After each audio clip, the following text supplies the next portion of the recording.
ఆంధ్రప్రదేశ్లో రాష్ట్రాభివృద్ధిపైన వైకాపా అధినేత జగన్మోహన్ రెడ్డి కుట్ర పన్నుతున్నారా? అందులో భాగంగానే ఎండిసి బాండ్లను కొనుగోలు చేయొద్దు అంటూ 200 మంది ఇన్వెస్టర్లకు వైకాపా నాయకులు మెయిల్స్ పెడుతున్నారా అంటే అవుననే సమాధానం ఇస్తున్నారు కొంతమంది రాజకీయ విశ్లేషకులు. ఈ నేపథ్యంలోనే ఇదే అంశం మీద మనం పూర్తి స్థాయిలో విశ్లేషణ చేసుకుందాం. ప్రస్తుతం మనతో పాటు ఉన్నారు ప్రముఖ రాజకీయ విశ్లేషకులు, ప్రముఖ సీనియర్ జర్నలిస్ట్ దుర్గా వడ్లమణి గారు. వారితో మాట్లాడదాం. దుర్గా, నమస్తే అండి. నమస్తే అండి.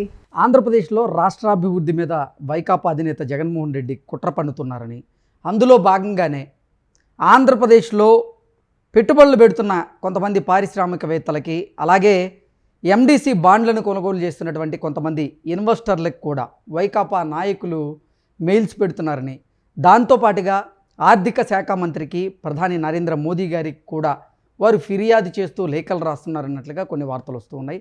కొన్ని ఆరోపణలు కూడా ఇప్పుడు ఆంధ్రప్రదేశ్ ప్రభుత్వం వైకాపా నాయకుల మీద చేస్తూ ఉంది. ఏంటి మేడం దీని మీద మీ విశ్లేషణ? ఈ ఏపీ ఖనిజాభివృద్ధి సంస్థ ఏదైతే ఉందో దాని తరఫున వీళ్ళు అంటే నిన్నను పయ్యావల్ కేశవులు గారు ఎందుకు ప్రెస్ మీట్ పెట్టారు అనే దానికి మనం మాట్లాడుకుంటున్నాం. ఈ బుగ్గన రాజేంద్రనాథ్ రెడ్డి ఎవరైతే ఉన్నారో గత ప్రభుత్వంలో ఆర్థిక మంత్రిగా పనిచేశారు. ఆయన మీరు చెప్పినట్టుగా లేళ్ల అప్పిరెడ్డి, తర్వాత ఉదయ్ భాస్కర్, వీళ్ళందరూ కలిసి ఇన్వెస్టర్లు 200 మంది ఇన్వెస్టర్లకి వాళ్ళు ఈమెయిల్స్ పెట్టారు. మీరు పెట్టుబడులు పెట్టకండి, బాండ్లు కొనకండి అంటూ. ఎందుకని? బికాజ్ ఇప్పుడు వీళ్ళు 9,000 కోట్లు ఈ ఖనిజాభివృద్ధి సంస్థ బాండ్ల ద్వారా ఇన్వెస్టర్ల దగ్గర నుంచి తీసుకుందామని అనుకున్నారు.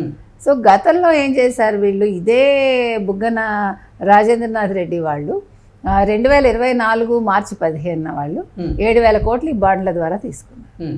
ఇప్పుడు వీళ్ళు మార్చి 15 వీళ్ళు కూడా 9,000 కోట్లు తీసుకోవాలని అనుకున్నారు.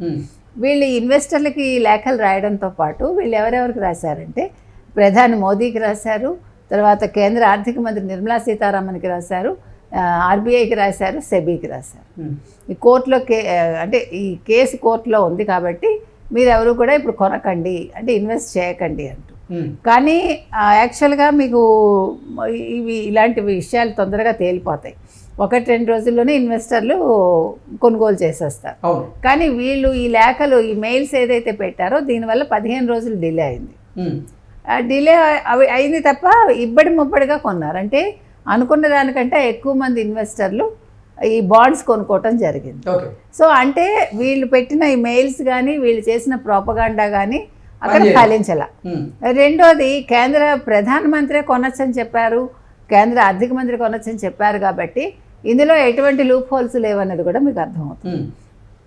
ఈయన అనేది అదే, ఎవరు పయ్యావల్ కేశవ్ గారు, మీ హయాంలో మేము ఈరోజు 24,000 సంస్థలను పునరుద్ధరించాము.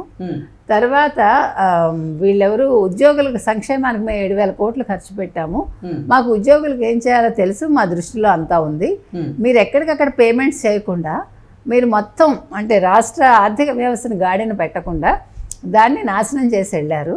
కాబట్టి మీరేంటి మాట్లాడుతున్నారు అని అడుగుతున్నారు. సో దీన్ని బట్టి మనం చూసుకుంటేనండి, అంటే వైసీపీ ఈరోజు ప్రతిపక్షంలో ఉన్నప్పటికీ వాళ్ళు ఏం చేస్తున్నారంటే రాష్ట్రం అభివృద్ధి జరగకుండా చూస్తున్నారు.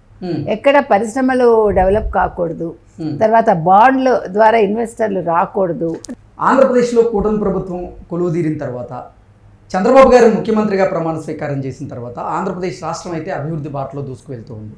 ఎన్నో కార్పొరేట్ కంపెనీలు కూడా ఆంధ్రప్రదేశ్లో పెట్టుబడులు పెట్టేందుకు సిద్ధమవుతున్నాయి. కొన్ని కంపెనీలు ఇప్పటికే ఆంధ్రప్రదేశ్ ప్రభుత్వంతో ఎంఓఏలు కూడా కుదుర్చుకున్నాయి. ఈ నేపథ్యంలోనే వైకాపా నాయకులు కొంతమంది రాష్ట్రాభివృద్ధి మీద కుట్ర చేస్తూ నిజంగా కొన్ని కార్పొరేట్ కంపెనీలకు మెయిల్స్ పెడుతూ ఉన్నాయి. ఆంధ్రప్రదేశ్లో శాంతి భద్రతలకు సంబంధించినటువంటి అఘాతం ఉందని, కాబట్టి మీరు ఇక్కడ పెట్టుబడులు పెట్టకండి అంటూ మెయిల్స్ కానీ లేఖలు కానీ రాసేటువంటి ప్రయత్నం చేస్తూ ఉన్నారు. అయినా సరే ఆంధ్రప్రదేశ్లో కొన్ని కార్పొరేట్ కంపెనీలు ఇప్పటికే పెట్టుబడులు పెడుతూ ఉన్నాయి, ఇంకా పెట్టేందుకు సిద్ధం అవుతూ ఉన్నాయి. ఎలా చూడాలి?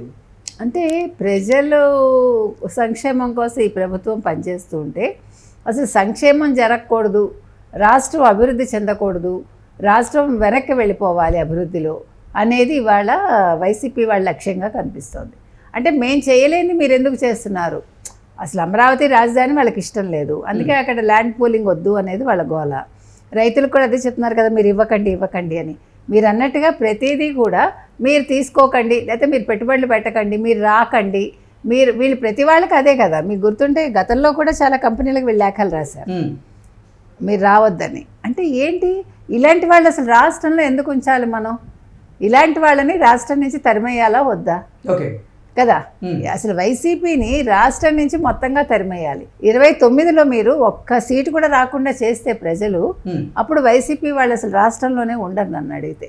అంటే రాష్ట్రం అభివృద్ధి చెందుతూ ఉంటే ప్రజలు బాగుంటే వీళ్ళు భరించలేరు. అంటే వాళ్ళ బాగు ఒక్కటే వాళ్ళకి లెక్క.